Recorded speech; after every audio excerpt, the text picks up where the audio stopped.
अस्सलामुअलैकुम। मेरा नाम है तैयब और आप देख रहे हैं अल अकेडमी ऑफिशियल। स्टूडेंट्स, आज का जो लेक्चर है इसमें मैं आपको बताऊंगा कि क्रोमोसोम क्या होते हैं, डीएनए क्या होता है, उसके अलावा जीन क्या होता है और न्यूक्लियोटाइड क्या होता है। तो इस लेक्चर को सुनने से पहले मेरी आपसे एक दरख्वास्त है कि इससे पिछला जो लेक्चर था सेल के ऊपर, उसको आपने ज़रूर सुन लेना है। क्यों? क्योंकि ये जो लेक्चर है इसकी समझ आपको तब ही आएगी जब आप पिछला लेक्चर सुनेंगे। तो चलें, आपका टाइम ज़ाया ना करते हुए वीडियो को शुरू करते हैं। स्टूडेंट्स, लेट्स सपोज ये एक सेल है। ये सेल प्लांट का भी हो सकता है और एनिमल का भी हो सकता है। अब अगर आप पिछले लेक्चर में जाएं तो आपको मैंने डिटेल में सेल के मतलब बताया हुआ है, लेकिन इधर मैं इसके बेसिक जो 3 पार्ट्स हैं उनको बयान करूंगा, उसके बाद इस लेक्चर को शुरू कर दूंगा। तो सबसे पहले स्टूडेंट आपको पता होना चाहिए कि सेल के 3 जो बेसिक पार्ट्स हैं वो कौन कौन से हैं। तो पहला है सेल वॉल,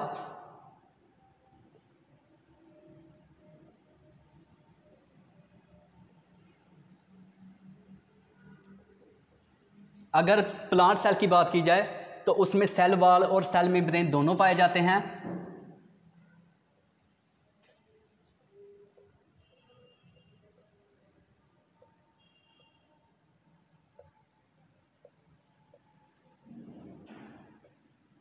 लेकिन अगर एनिमल की बात की जाए तो उसमें सिर्फ सेल मेम्ब्रेन पाया जाता है। अब इसका एक तो पार्ट हो गया सेल वॉल या सेल मेम्ब्रेन, और दूसरा जो पार्ट है वो है न्यूक्लियस, जो कि इसके सेंटर में पाया जाता है। ये देखें स्टूडेंट, ये है न्यूक्लियस। अब स्टूडेंट, एक पार्ट हो गया सेल वॉल या सेल मेम्ब्रेन और दूसरा है ये न्यूक्लियस, और तीसरा कौन सा है? दूसरा ये न्यूक्लियस और तीसरा ये जो बीच में सेल वॉल और न्यूक्लियस के दरमियान वाला पोर्शन है ना, ये सारा का सारा साइटोप्लाज्म है। क्या है? साइटोप्लाज्म।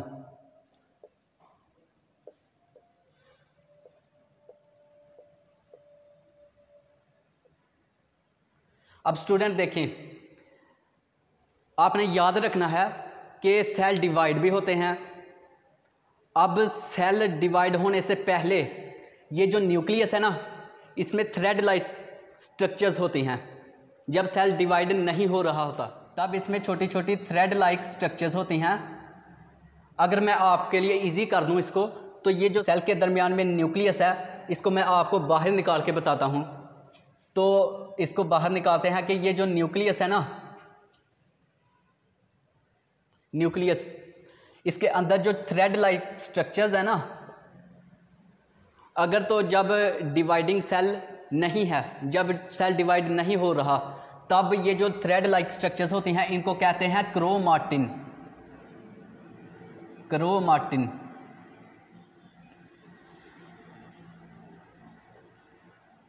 क्या कहते हैं? इसको कहते हैं क्रोमाटिन। स्टूडेंट्स, जब ये सेल डिवाइड नहीं हो रहा होता तब इनको क्रोमाटिन मटेरियल कहा जाता है।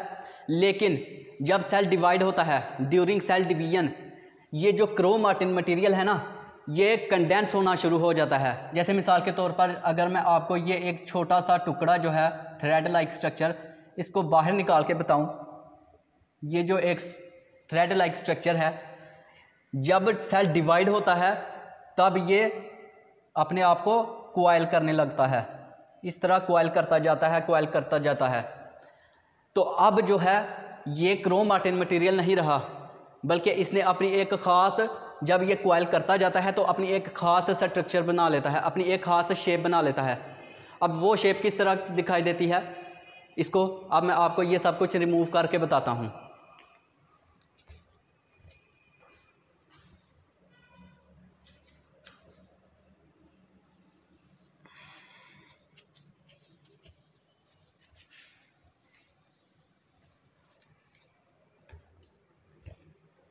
स्टूडेंट, अगर इस न्यूक्लियस को मैं अलहदा एक और शक्ल में बनाऊं तो अब देखें, अब स्टूडेंट ये जो है ना सेल, ये डिवाइड होना शुरू हो गया है। लेट्स सपोज ये सेल जो है ये डिवीजन का प्रोसेस शुरू कर चुका है। तो इसमें जो क्रोमाटिन मटेरियल था ना, जो पहले थ्रेड लाइक स्ट्रक्चर था और बहुत बारीक था, अब ये अपने आप को क्वाइल करने लग गया, कंडेंस्ड होना शुरू हो गया। उसके बाद इसने अ शेप इस तरह बना ली। और ये जो क्रोमाटिन मटेरियल है ना, ये अभी भी इसमें बहुत ज़्यादा क्वाइल्ड फॉर्म में मौजूद है।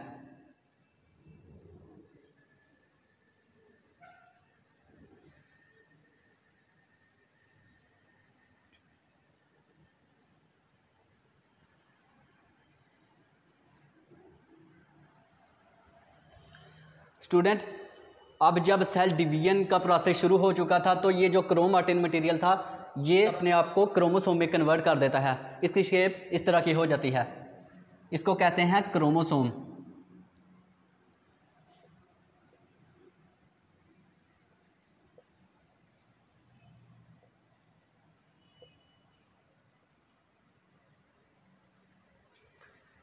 तो स्टूडेंट, आपको पता है कि ह्यूमन जो है, एक इंसान, उसके सेल में कितने क्रोमोसोम होते हैं? एक सेल में 46। वैसे तो ट्रिलियंस ऑफ सेल्स हमारी बॉडी में पाए जाते हैं, लेकिन इधर एक सेल की बात हो रही है, इसलिए मुख्तलिफ जानदारों में एक सेल में जितने भी क्रोमोसोम होते हैं उनकी तादाद मुख्तलिफ होती है। अब देखें स्टूडेंट, ये बात तो आपको समझ चल गई कि ये क्रोमोसोम क्या होता है। तो अब इसी क्रोमोसोम से मैं आपको बताऊंगा कि डीएनए क्या होता है, जीन क्या होता है और न्यूक्लियोटाइड क्या होता है। अब देखें स्टूडेंट, ये जो क्रोमोसोम है ना, अगर हम इसको बाहर निकाल लें, इसकी स्ट्रक्चर को बाहर बड़ा करके दिखाएं,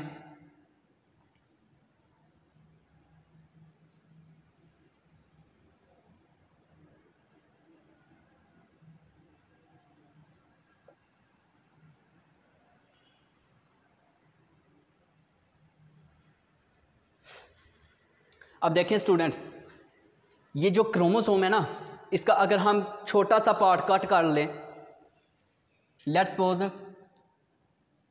इतना सा पार्ट इसका कट कर दिया हमने। अब इस पार्ट को हम बाहर निकाल लेते हैं। ये एक लेट्स सपोज इसका एक पार्ट कट करके हमने बाहर निकाल दिया। अब अगर हम दूर से देखेंगे ना इसको, तो ये एक सिंगल थ्रेड लाइक स्ट्रक्चर नज़र आएगी। लेकिन अगर हम इसको माइक्रोस्कोप में देखेंगे, जब इसको माइक्रोस्कोप में देखेंगे तो करीब होता जाएगा होता जाएगा होता जाएगा और ये नज़र आएंगे डबल स्ट्रैंडेड।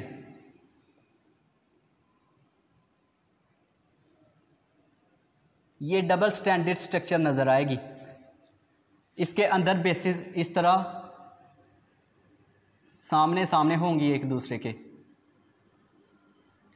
अब कौन सी बेसिस सामने होती हैं, किसके सामने होती हैं, कंप्लीमेंट्री कौन सी हैं, ये सब आपको नेक्स्ट लेक्चर में बताया जाएगा। लेकिन इधर आपको मैं सिर्फ जिस टॉपिक को हम डिस्कस कर रहे हैं उसी के बारे में बताऊंगा।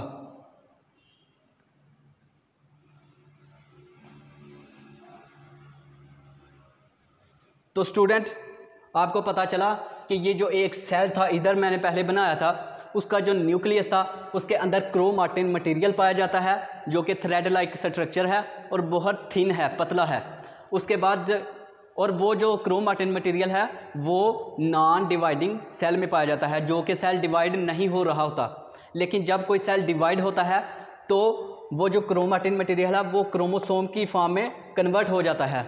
ठीक है। अब इसके बाद मैंने आपको वो क्रोमोसोम बाहर निकाल के बताया कि उसका एक छोटा सा हिस्सा अलहदा करके दिखाया जाए तो वो दूर से तो एक थ्रेड लाइक स्ट्रक्चर नज़र आता है, लेकिन जब हम उसको माइक्रोस्कोप में देखेंगे तो वो डबल स्ट्रैंडेड डीएनए नज़र आएगा। ठीक है। अब डबल स्ट्रैंडेड जो डीएनए है, अब आपको पता है डीएनए और आरएनए में क्या बेसिक डिफरेंस क्या है। तो आपको पता होगा कि जो डीएनए है ये डबल स्ट्रैंडेड होता है और जो आरएनए है वो सिंगल स्ट्रैंडेड होता है। तो स्टूडेंट, अब डीएनए का पता चल गया कि डीएनए क्या होता है। ये क्रोमोसोम का एक छोटा सा पार्ट होता है। ठीक है। क्रोमोसोम में एक छोटा सा पार्ट जो होता है, टुकड़ा जो होता है, उसको कहते हैं डीएनए। अब जो डीएनए है उसमें जीन को हमने आपको बताना है कि जीन कैसे होते हैं। तो देखें स्टूडेंट, अगर इस डीएनए की जो स्ट्रक्चर है, ये जो डीएनए की स्ट्रक्चर है, इसके इतने से हिस्से को इतने से हिस्से को ले लें तो ये एक जीन कहलाएगा। ठीक है। और जीन जो है, एक और बात जो आपको मैं बताना चाहता हूं कि ये जो डीएनए है ना, ये इसमें इसकी जो स्ट्रक्चर होती है ना, इसमें आपको याद होना चाहिए कि पहले आपने कभी पढ़ा होगा कि एक ख़ास किस्म की प्रोटीन भी इसमें मौजूद होती है। ठीक है। वो ख़ास किस्म की जो प्रोटीन होती है वो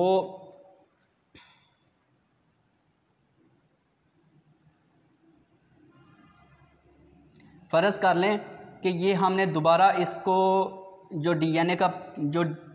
डीएनए है इसको हमने दूर से देखा तो ये एक सिंगल स्ट्रैंड है। ठीक है। इसमें ये जो डीएनए है ना, इसने एक प्रोटीन को कॉइल करते जाना है, आस्ते आस्ते आस्ता आस्ता एक प्रोटीन जो है उसको कॉइल करते जाना है।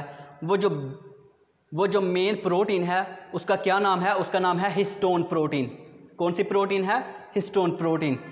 देखें इधर मैं आपको इसको मैं दूसरे कलर में शो कर देता हूं कि ये जो प्रोटीन है ना, इस तरह की ये एक प्रोटीन होती है। और ये जो डीएनए है ना, ये डीएनए उसके ऊपर इस तरह कॉइल होता जाता है और आगे इसी तरह बढ़ता जाता है। जैसे मिसाल के तौर पर एक हिस्टोन प्रोटीन इधर है, दूसरी फिर इधर आ जाएगी,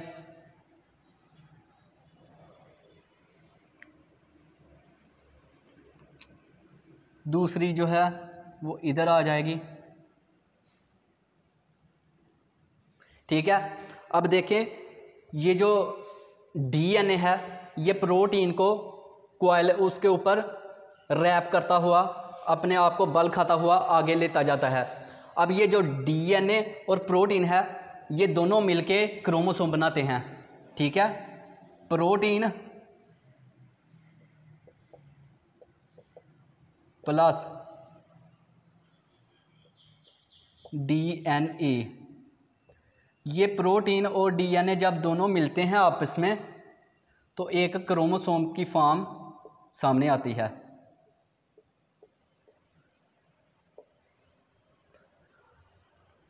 अब स्टूडेंट आपको समझ चल गई कि क्रोमोसोम क्या होता है, उसके बाद डीएनए क्या होता है, जीन क्या होता है। अब मैं आपको लास्ट में बताऊंगा कि न्यूक्लियोटाइड क्या होता है। ठीक है स्टूडेंट्स, तो चलें हम उसकी तरफ बढ़ते हैं कि न्यूक्लियोटाइड क्या होता है।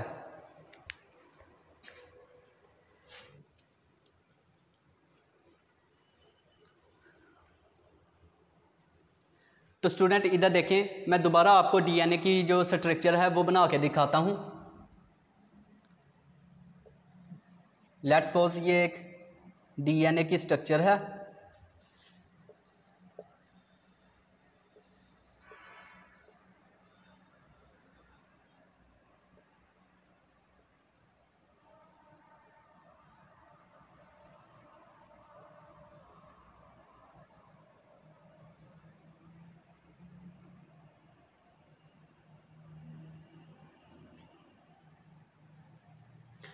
अब स्टूडेंट देखें ये एक डीएनए है, इसमें आपने पीछे पढ़ा कि इसमें प्रोटीन को, ये जो डीएनए है ये प्रोटीन, हिस्टोन प्रोटीन जो है उसको रैप करता जाता है, उसको कॉइल करता जाता है और आगे बढ़ता जाता है। अब सिर्फ और सिर्फ इसमें हिस्टोन प्रोटीन ही नहीं पाए जाते बल्कि इसके अंदर छोटे छोटे स्मॉल यूनिट्स भी पाए जाते हैं। लेट्स सपोज ये मैं आपको वो छोटे छोटे यूनिट्स जो हैं वो इस फॉर्म में दिखा देता हूँ। ये देखें ये छोटे छोटे छोटे छोटे बहुत सारे यूनिट्स हैं। अब इन यूनिट्स को हम कहते हैं न्यूक्लियोटाइड। अब न्यूक्लियोटाइड क्या होता है? न्यूक्लियोटाइड जो है उसमें तीन चीज़ें पाई जाती हैं। न्यूक्लियोटाइड जो होता है उसमें तीन चीज़ें आ जाती हैं। ठीक है। एक पेंटोज शुगर, एक नाइट्रोजिनस बेस एंड एक फास्फोरिक एसिड। ये जो न्यूक्लियोटाइड है ना,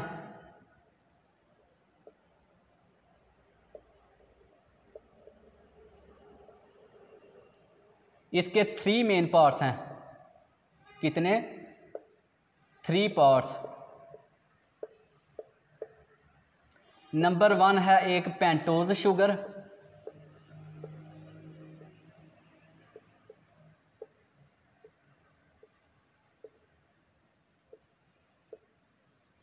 नंबर 2 है नाइट्रोजिनस बेस, जिसको मैं सिर्फ NB के साथ शो करूंगा। उसके बाद तीसरी है फास्फोरिक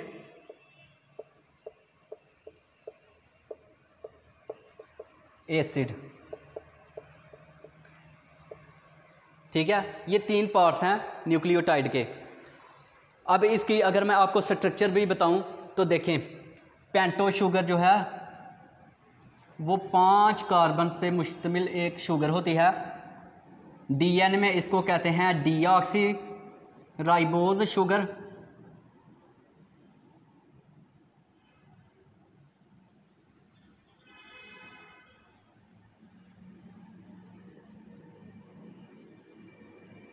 ये देखें, ये एक पेंटो शुगर है। एक कार्बन नंबर 1 इधर है, कार्बन नंबर 2 इधर है, कार्बन नंबर 3 इधर है, 4 इधर है। अब आपने ये नहीं कहना कि इधर भी कार्बन नंबर 5 है। इधर कार्बन नंबर 5 नहीं है, बल्कि इधर है ऑक्सीजन।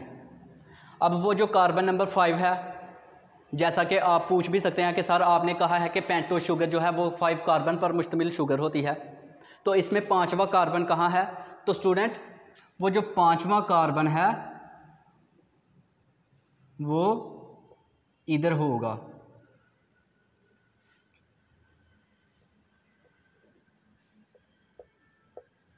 ये जो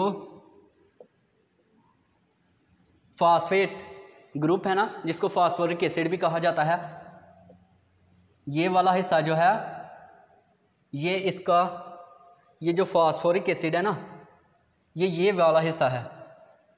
और नाइट्रोजिनस बेस जो है वो कार्बन नंबर 1 पे पाई जाती है। इधर नाइट्रोजिनस बेसिस पाई जाती हैं। और ये टोटल जो है ये एक पेंटोज शुगर है। ये भी कार्बन जो है ये बीच में ही। तो इधर जो बेसिस होंगी वो मुख्तलिफ हो सकती हैं। ठीक है, जैसे adenine, guanine, cytosine, thymine, uracil, ये सभी बेसिस हैं। ठीक है, अब उम्मीद है कि आपको ये लेक्चर समझ चल गई होगी। तो चलते हैं स्टूडेंट, आज के लिए बस इतना ही। मुझे दीजिए इजाज़त। अल्लाह हाफिज़।